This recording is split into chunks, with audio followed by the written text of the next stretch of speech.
El asesinato de Bernardo Monteagudo. Último capítulo del libro.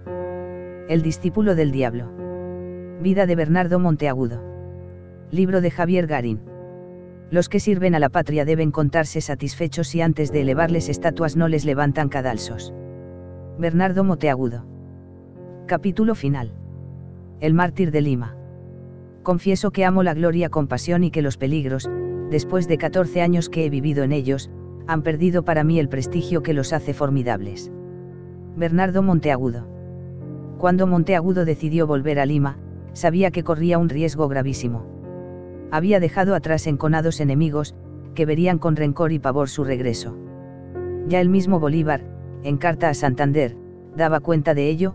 Es aborrecido en el Perú por haber pretendido una monarquía constitucional, por su adhesión a San Martín, por sus reformas precipitadas y por su tono altanero cuando mandaba.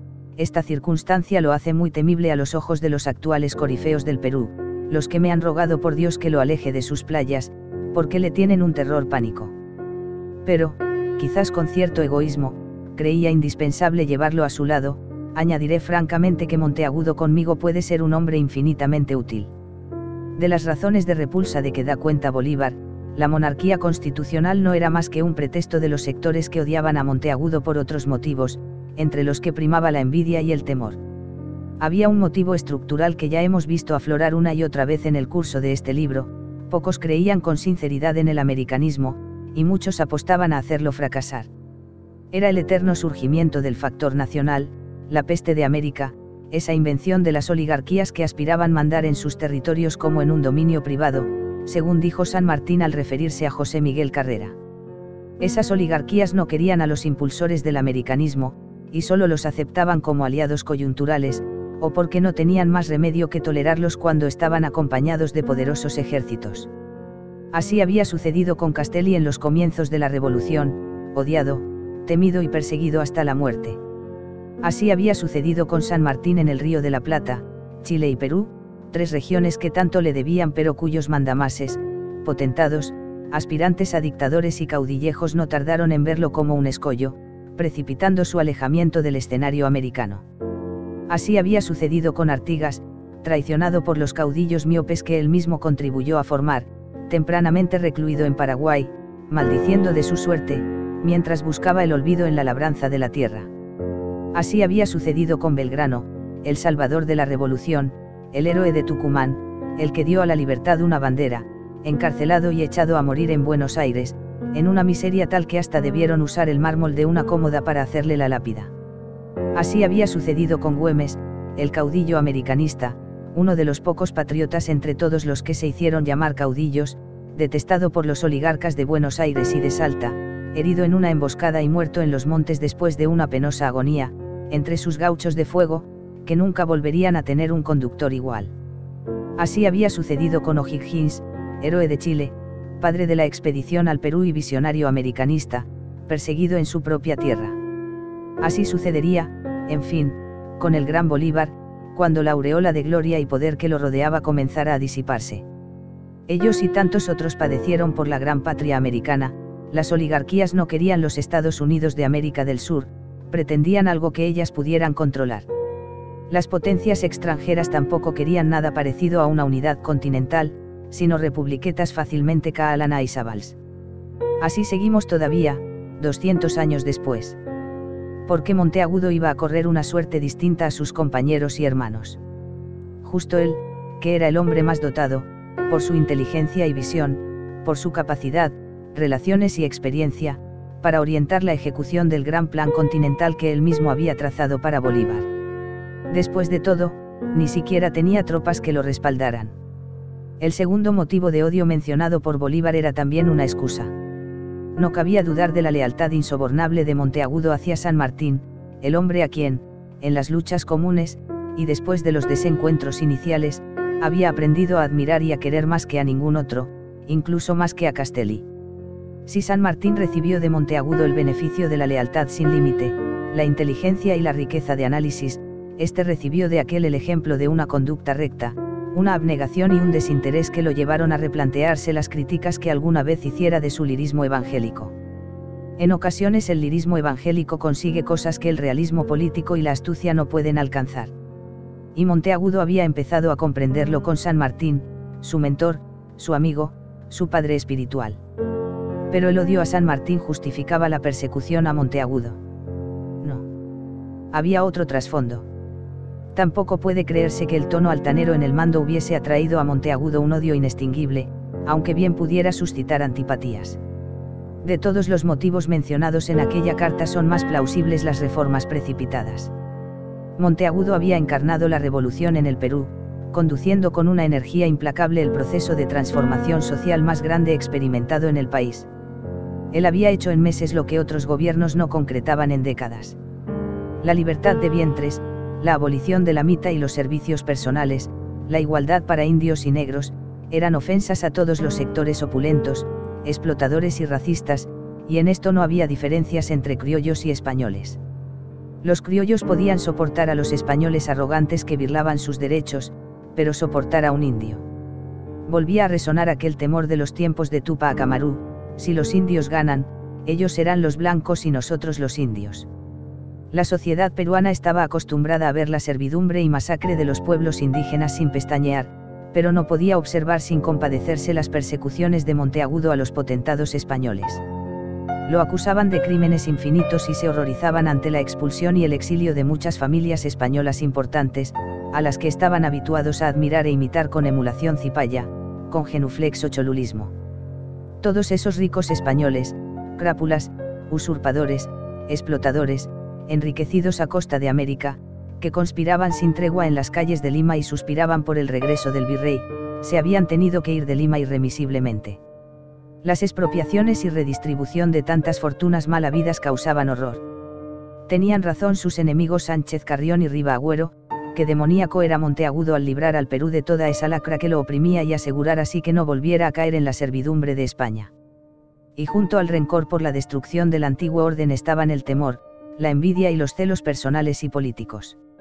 No se puede tener tanto talento, tanta inteligencia, tanto éxito en la política y con las mujeres sin que hiervan los envidiosos y se sientan amenazados los mediocres.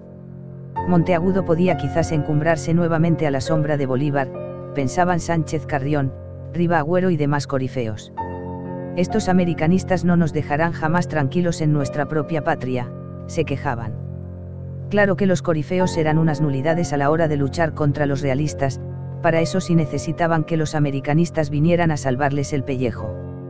Sánchez Carrión escribió en el periódico El Tribuno: con razón está Monteagudo fuera de la ley y sin responsabilidad cualquiera que acometa su persona, cuando una imprudencia hasta hoy desconocida o su mala aventura lo conduzca a nuestras costas.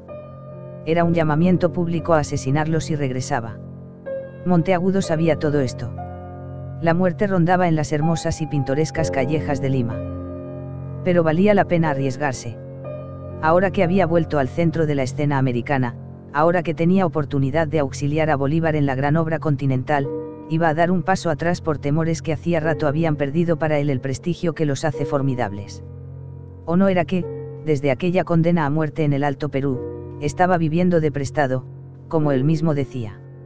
Desde el 6 de diciembre de 1824, cuando entra en Lima con Bolívar, hasta su asesinato el 28 de enero de 1825, Monteagudo desarrolló una actividad infatigable. Aún tuvo tiempo de encontrarse con O'Higgins, a la sazón expatriado en Lima, restableciendo su antigua amistad, intercambiando opiniones, recuerdos y proyectos. Reanudó también sus relaciones amorosas con algunas bellas y codiciadas limeñas, entre las que se contaba Juanita Salguero. Atardecía el 28 de enero cuando Monteagudo abandonó su despacho de secretario de Bolívar en la Casa de Gobierno. Era una tarde hermosa y tranquila, y el cielo del crepúsculo ardía sobre las siluetas de los edificios. Algunos piensan que tal vez pasó por su casa en la calle Santo Domingo, actual segunda cuadra del Jirón Conde de Superunda, para acicalarse, porque a su muerte estaba vestido impecablemente, perfumado, enjollado, con su elegancia y sofisticación habituales, que tanta envidia despertaban. Estaba cansado de un arduo día de labor, pero también ansioso. Sabía que complotaban contra su vida.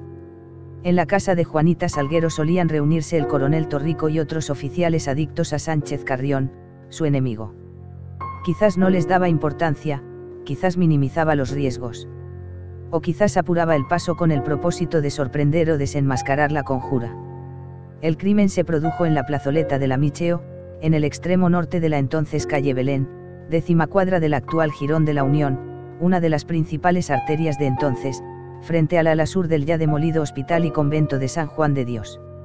Los conocedores de la Lima colonial sostienen que la plazoleta y la vereda del asesinato ya no existen, pero ubican el lugar del hecho frente a la esquina sudeste de la actual Plaza San Martín, en el punto donde convergen el pasaje Quilca, la avenida Colmena y el Jirón de la Unión, frente al edificio Giacoletti y el Teatro Colón. Monteagudo, solo y sin escolta, avanzaba por el laberinto de calles al ritmo nervioso que le era usual cuando, al llegar frente a la iglesia de San Juan de Dios, le pareció advertir pasos. Se puso en guardia. Un hombre de color, un zambo de aspecto fiero, salió de detrás de un pilar mostrando un cigarro.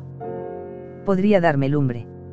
Algo extraño debió notar Monteagudo en el zambo, o quizás en lo voluble de su mirada, porque, mientras buscaba el yesquero en sus bolsillos, le preguntó en tono imperioso quién era.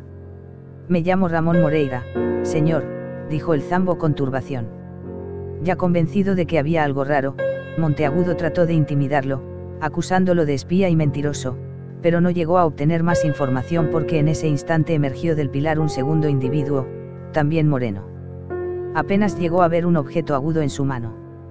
Cuando quiso defenderse del segundo atacante, Moreira lo sujetó de los brazos. Un dolor terrible le atravesó el pecho. Candelario Espinosa, que así se llamaba el asesino, murmuró a su oído.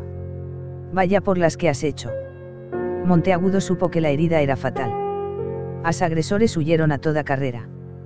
Por puro instinto de luchador trató de extraer el puñal, pero había sido asestado con demasiada fuerza. Se deslizó hacia adelante, hasta quedar boca abajo. El peso de su propio cuerpo terminó de ensartar el puñal, hasta que la punta sobresalió por la espalda. Así lo encontraron, boca abajo sobre un charco de sangre, con las manos alrededor de la empuñadura. Un vecino, un cirujano y un boticario intentaron socorrerlo, pero ya era inútil. Esto ocurrió alrededor de las 8 horas. Estaba oscureciendo. Tenía 35 años. En su escritorio se encontró el proyecto de Federación Hispanoamericana que le había encargado Bolívar. No estaba terminado.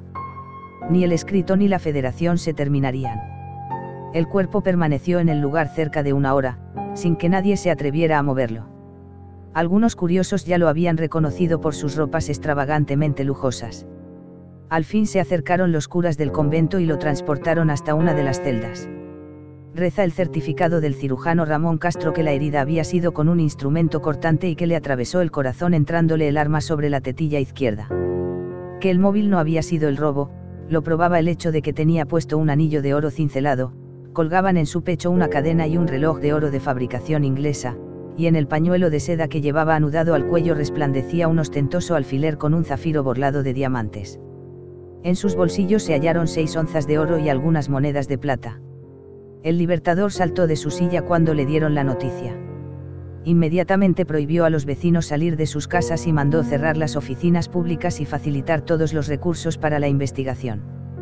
Él mismo en persona, acompañado de su escolta, se presentó en el convento. Con gran estupefacción, los religiosos lo hicieron pasar a la celda donde reposaba el cadáver. Monteagudo, Monteagudo. Dicen que exclamó Bolívar serás vengado. Algo llamó la atención del libertador, el tamaño y características del cuchillo. Había sido afilado recientemente. Cité a declarar a todos los afiladores y barberos de Lima, indicó al juez de instrucción José de Espinar. Los citados se presentaron el 29 de enero y uno de ellos reconoció haber afilado el cuchillo a un negro que parecía cargador o aguador. Era alto y bien parecido.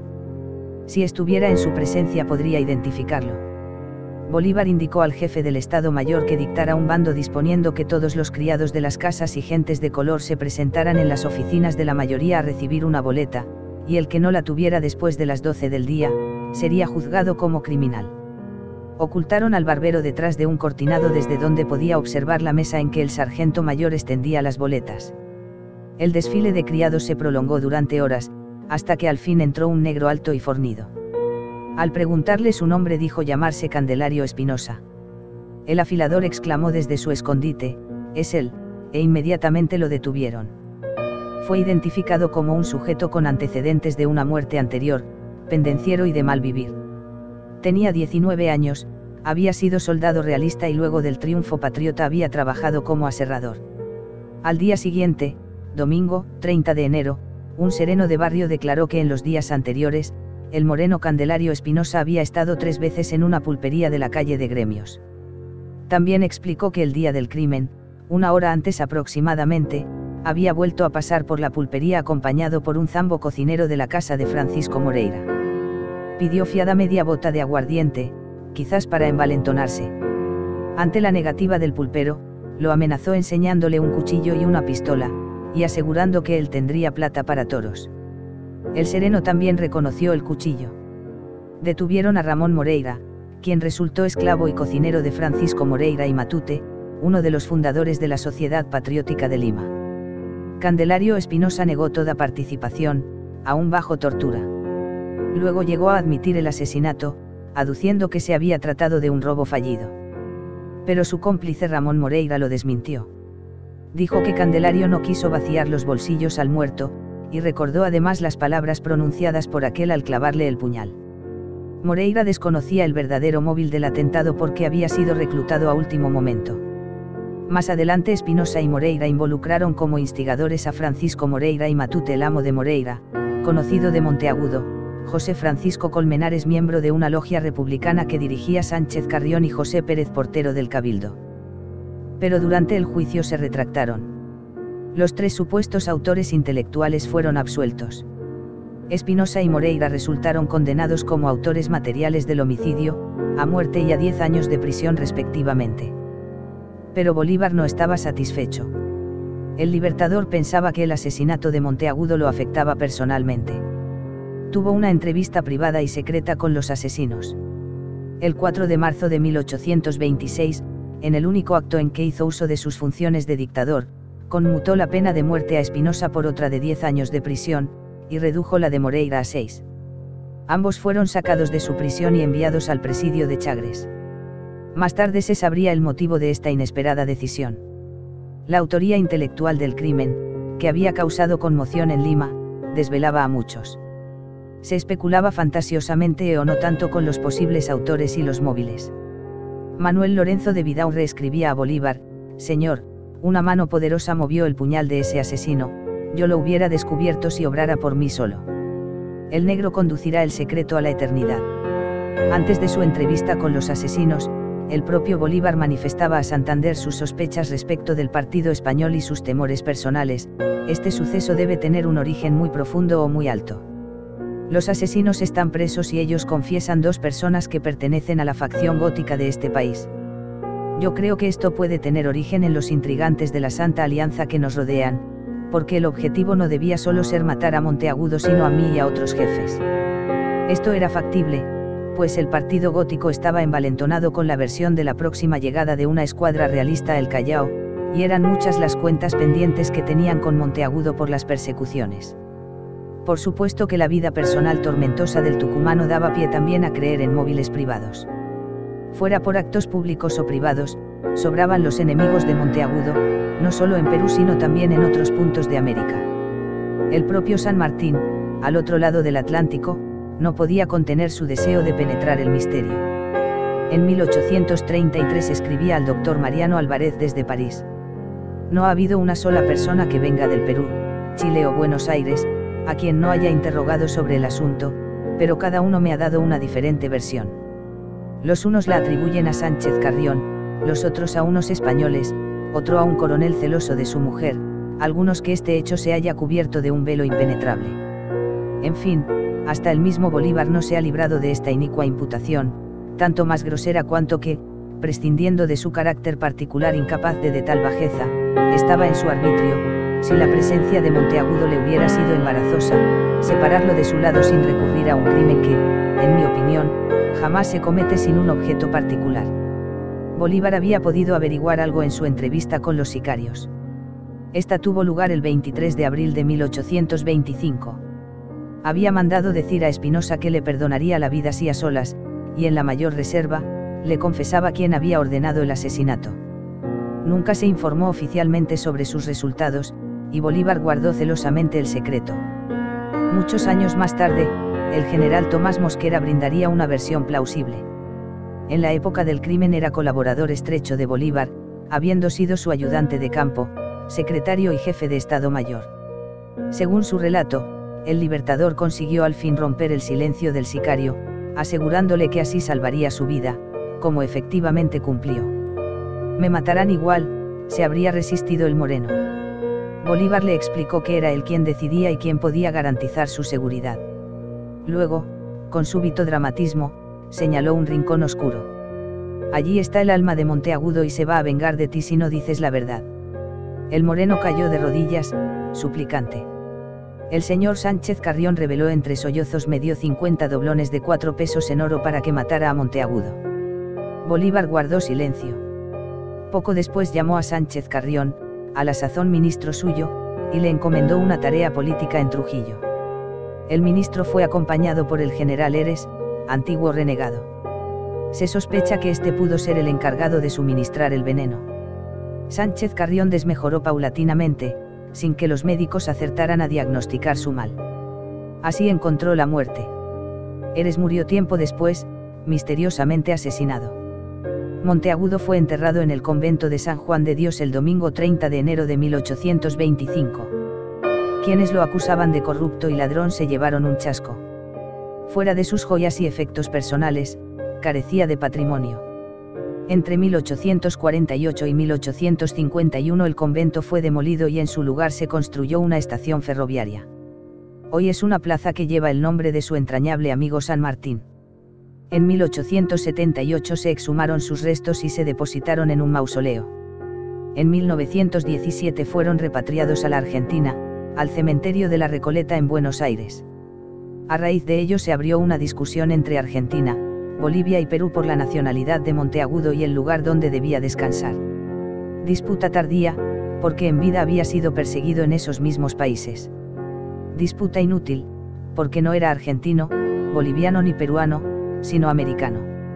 En Sucre una estatua evoca su memoria como uno de los más ilustres tribunos surgidos de aquella universidad. Una parte de la historiografía sigue acusándolo allí de fanático, asesino y hereje, aunque se le reconocen sus excepcionales talentos. En Argentina se erigió un monumento en su homenaje, ubicado en Parque Patricios, ciudad de Buenos Aires, donde nace la calle que lleva su nombre. La historiografía en sus distintas vertientes abominó de Monteagudo, acusándolo de toda clase de crímenes y perversiones, comenzando por el desprecio lapidario de Mitre y culminando en las elucubraciones psiquiátricas de Ramos Mejía. Tuvo también sus apologistas, como Pelliza, Frejeiro, Ricardo Rojas, Mariano de Bedia y Mitre. Pero, como dice Rojas, fue en vida un hombre perseguido por el odio y en su posteridad, especialmente en la Argentina, un predilecto de la calumnia. En Chile su nombre aparece asociado a la ejecución de los Carrera y el asesinato de Manuel Rodríguez, y los rencores localistas llevan a que se discuta incluso su autoría del acta de declaración de independencia. Un autor peruano se quejaba de que una modesta placa en la Biblioteca Nacional de Lima era el único reconocimiento oficial a quien fue el primer gobernante real del Perú independiente. Tergiversaciones de todo género se han hecho eco de las calumnias que sobre él arrojaron los enemigos de su tiempo. Poco a poco, sin embargo, empiezan a aparecer las reivindicaciones y revalorizaciones. Se comprende cada vez más que el jacobino histérico fue en realidad el más grande intelectual sudamericano de la emancipación, el impugnador más implacable de la opresión colonial, el apologista de la libertad y los derechos humanos, el ideólogo de la Unión de la América del Sur. Con su asesinato se cumplió en Monteagudo el destino que él mismo había vaticinado. Los que sirven a la patria deben contarse satisfechos si antes de elevarles estatuas no les levantan cadalsos.